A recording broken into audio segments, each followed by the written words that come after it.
ताकि युवा और किसान भाई तमाम बिहार के लोग उस पर आगे आए और उसको आगे बढ़ाने का हम लोग काम करेंगे।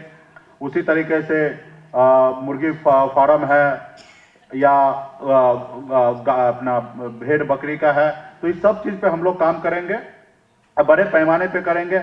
आज बिहार में 1.5 करोड़ मछुआरा रहने के बाद आज आंध्र प्रदेश से हम मछली लाते हैं और बिहार में, और मछली 8-9 दिन पुराना मछली बर्फ में लगाकर और बिहार के लोगों को हम लोग खिला पा रहे हैं। कहीं ना कहीं उनके स्वास्थ्य के साथ भी हम लोग खिलवाड़ कर रहे हैं। तो हमारी सरकार का पहला मुख्य उद्देश्य होगा कि आंध्र प्रदेश जैसे दूसरे राज्यों से मछली नहीं लाए, बिहार में इसका इतना उत्पादन करें ताकि बिहार प्रदेश में दूसरे प्रदेश से मछली लाने की आवश्यकता न गिरे और बिहार के जनता को हम फ्रेश मछली उनको दे सके ताकि उनको सेहत भी बेहतर रहे। और हम दूसरे प्रदेश में भेजने का काम करेंगे, उस लेवल पे हम लोग काम करेंगे। हमारे विभाग में बहुत सारे जलकरे हैं, तालाब है, उसके ऊपर हम लोग बहुत बड़ा अच्छे लेवल पे ब्लूप्रिंट बना रहे हैं ताकि उस पर हम लोग काम करेंगे। और कहीं ना कहीं भारत में आपको बहुत सारे राज्य में कहीं सुखाड़ का समस्या होगा, कहीं किसान आत्महत्या कर रहा है, कहीं किसान के साथ बहुत सारा समस्या खड़ा हो रहा है, बहुत सारे पेपर में आपको सुनने के लिए मिलता होगा। लेकिन बिहार प्रदेश में ये चीजें आपको उतना सुनने के लिए नहीं मिलता है। हम लोग के पास सब चीज हर तरह से संपूर्ण है, लेकिन इच्छा शक्ति का कमी है। थोड़ा सा इच्छा शक्ति में हम सब बिहार के तमाम लोगों, युवा साथी को, सबको इच्छा शक्ति में थोड़ा बढ़ोतरी करने की आवश्यकता है। जैसे सरकारी नौकरी पे डिपेंड नहीं रहना है, अपना रोजगार चाहे बड़ा हो छोटा हो, अपने रोजगार को स्टार्ट करना है। ये इच्छा शक्ति की जरूरी है। आज मैंने बिहार से 18 साल की उम्र में हम अपने खानदान का पहला लड़का हम मुंबई जैसे शहर भाग के गए और वहां पे अपने आप को एस्टेब्लिश कर लिए। तो ये इच्छा शक्ति की बात है। तो हम बिहार प्रदेश में इच्छा शक्ति जागरूक करें। यहाँ पे हमने देखा 25 साल पहले गांव में रहते थे तो पिताजी या दादाजी या अगल बगल के पड़ोस का एक ही विचार होता था कि एगो घर बना लें अपनी जिंदगी में और बच्चे का बेटा हो या बेटी उनको शादी कर दे, और उनके बाद उनको उसके अलावा वो चैन से हरिद्वार जाना चाहेंगे, उनको उसके अलावा और कुछ नहीं करना है।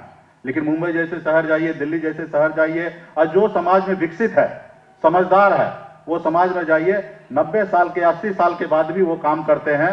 मुंबई में हमारे कई ऐसे कंपनी में हमने जाया है कि 80 साल की उम्र होने के बाद जो भी कंपनी का डायरेक्टर है और कंपनी में वो सुबह 9 बजे पहुंच जाते हैं और चुपचाप अपना एसी बंद कमरे में बैठते हैं और देखते हैं कि किधर क्या हो रहा है। 80 साल के बाद भी काम करते हैं। लेकिन यहाँ पे बेटा अच्छा कमा रहे हैं, ठीक है, बस अभी हम रिटायरमेंट ले लेते हैं, मतलब इस तरीके का है। तो उस पर हम लोगों को करना चाहिए। और ये क्यों हो रहा है? क्यों हम लोगों में जागरूक कम है। और वही जो समाज जागरूक है, चाहे वो कोई भी समाज क्यों ना हो, चाहे वो SC ST से हो, अति पिछड़ा हो, पिछड़ा हो, जो भी समाज है जो जागरूक है, वो 80 साल 70 साल 60 साल तक काम करते हैं और भी कोशिश करते हैं कि और भी मैं बेहतर काम करूं। लेकिन जो समाज में जागरूकता का कमी है, उस समाज में काम धंधा छोड़ देते हैं। मेरे पिताजी, मुझे लगता है कि 40, 42, 45 साल के उम्र में रिटायरमेंट ले लिए और गांव में मस्त में अपने जिंदगी जी रहे हैं। तो खैर कोई बात नहीं है, मेरा कर्तव्य है कि उनको संभालना पालना, क्योंकि उन्होंने मुझे जन्म दिया है, उनके हर जरूरी को पूरा करना ये मेरा कर्तव्य है। लेकिन आप बहुत कुछ कर सकते हैं, आपके पास सब तरह का व्यवस्था है। तो ये सारी चीजें, ये नहीं कि अभी मेरा बेटा कितना भी मुसीबत में रहे, कितना भी परेशानी झेले, वो कैसा भी कमा के ला के दे और हमको चाय पानी नाश्ता खाना पीना के लिए हमको पैसा दे। क्योंकि हर माँ बाप का एक ही इच्छा होता है कि हमसे बड़ा हमारा बच्चा हो, हमारा बेटा कामयाब हो, हमारा बेटा बहुत आगे बढ़े, ये हर माँ बाप का इच्छा होता है। तो उसी तरीके से हम लोगों को गांव में जागरूक करने की आवश्यकता है, खास करके युवा को और हर तबके के लोगों को, कि आपको ज्यादा से ज्यादा समय कैसे काम करना है।